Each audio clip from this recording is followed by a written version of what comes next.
Hi, I'm Chantel Cohen, and today's topic is how to deepen your connection through friendship. So if you want to deepen your connection with your partner, I know friendship doesn't feel like such an obvious sort of area to focus on.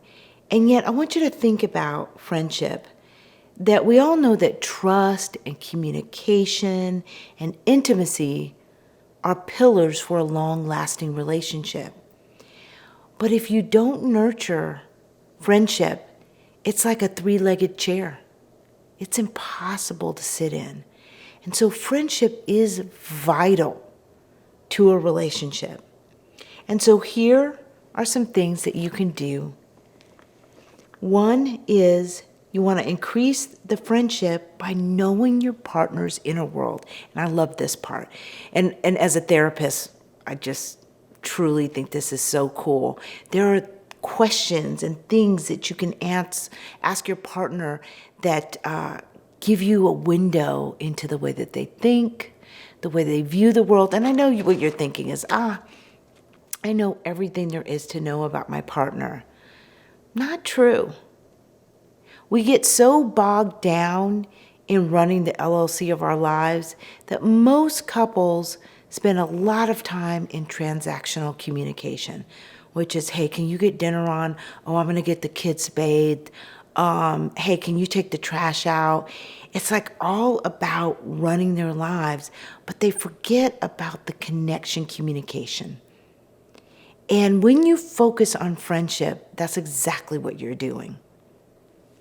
So remember, don't have that three-legged chair. Focus on friendship. So one, knowing your partner's inner world. Another way to increase friendship is to be responsive to your partner. This is a real hallmark. I always talk about this one because I get couples sometimes in couples therapy will say, well, I don't know why you need that, or like, why do I have to do that?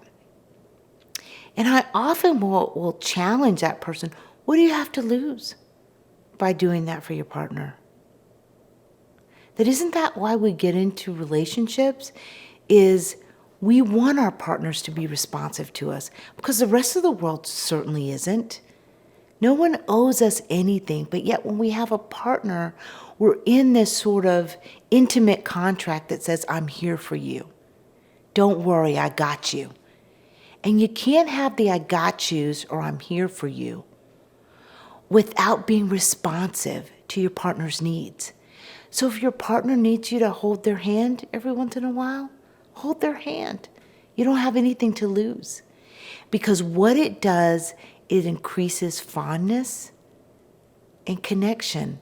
And think about it, when you've got a good friend and you're laughing, friends touch each other more. It's the same as true as intimate relationships. You're more likely to touch your partner and laugh with them. And so being responsive, showing affection, and knowing your partner's inner world is vital. But here's the last one. It's humor.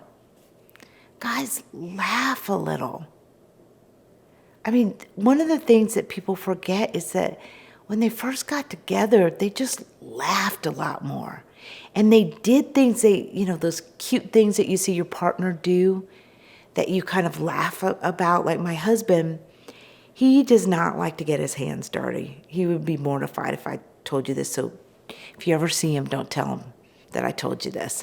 And so he doesn't like to get his hands dirty. So whenever we eat barbecue, his hands will just be full of the barbecue sauce because he doesn't want to wipe his hands and then get them dirty all over again. It's like re-traumatizing him all over again. So he has barbecue sauce everywhere. I don't know what, every time we have barbecue, I laugh. I love it. I make fun of him, but he is so good humored. He goes along with it too. He doesn't mind. I mean, we laugh at each other's little quirks. We have certain shows that we watch. We just enjoy laughing. And so it is vitally important to not take yourself so seriously and have fun with your partner. You're on this journey and you might as well have a good time. And so what can you do to deepen and know your partner's inner world? This is what I love. This is one thing that you can do that's very easy, is you can start asking questions. There are some cards that you can use, like John Gottman has cards that are called love maps that ask specific questions. There's We're Not Strangers. And let me just give you an example of what one of those questions looks like. Is one, what's your favorite childhood memory? Or another one is, what title, I love this one, what title would you give this chapter in your life?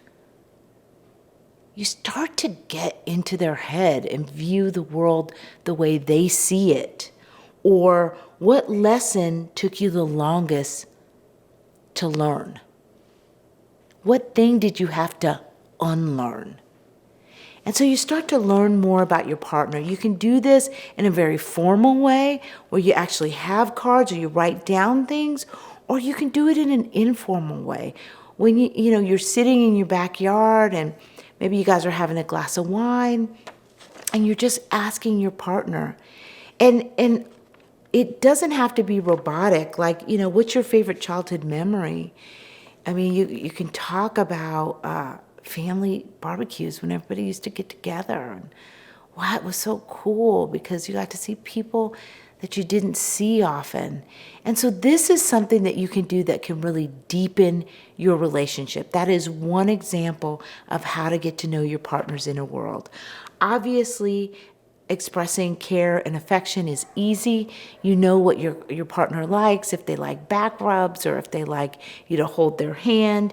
Using humor is an obvious one. And also being responsive.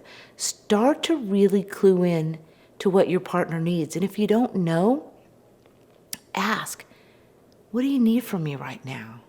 How can I make this better? What do I need to do to support you? Isn't that what we all want? Guys, I hope this helps you deepen the friendship within your relationship, and so you don't have that three-legged chair. I'm Chantel Cohen, and I hope you become one again. If you're watching us on YouTube, please hit that subscribe button. We have lots and lots of videos. And if you're watching us on Instagram or Facebook, please hit the follow button. I look forward to seeing you soon.